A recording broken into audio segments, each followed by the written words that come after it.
রান্না হচ্ছে। প্রথমে সরষের তেল দেওয়া হলো, গরম হওয়ার পর তেজপাতা লং দেওয়া হয়েছে।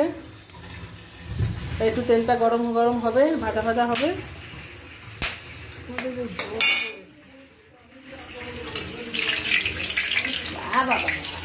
শুকনো লঙ্কাও দিয়ে দিল, বুঝিস না বাবা।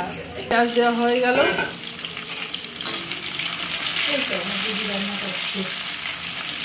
পেঁয়াজটা একটু লাল লাল করে ভাজা হয়ে গেলে পেস্ট করে নিয়েছি আদা রসুন পেঁয়াজ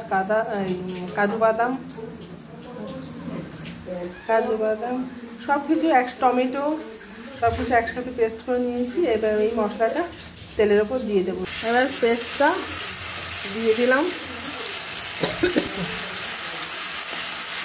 এবার এটাকে কষাতে হবে, কষিয়ে চিকেনগুলো দিয়ে দেবো। মশলার তেলটা ছেড়ে গেছে, এবার ম্যারিনেট করা চিকেন দিয়ে দিলাম কড়াইতে। এবার নাড়তে থাকবো। কাজু বাদাম পাতা দিলে আলাদা টেস্ট হয়, তোমরাও এইভাবে খেয়ে দেখবে, খুব সুন্দর টেস্ট হয়।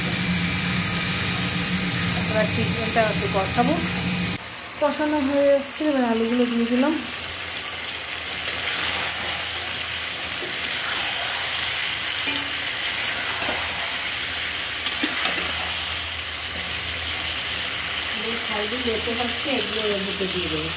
আর এদিকে হচ্ছে লইট্টা মাছের পকোড়া হয়ে গেছে। এবার জল দিয়ে দিলাম।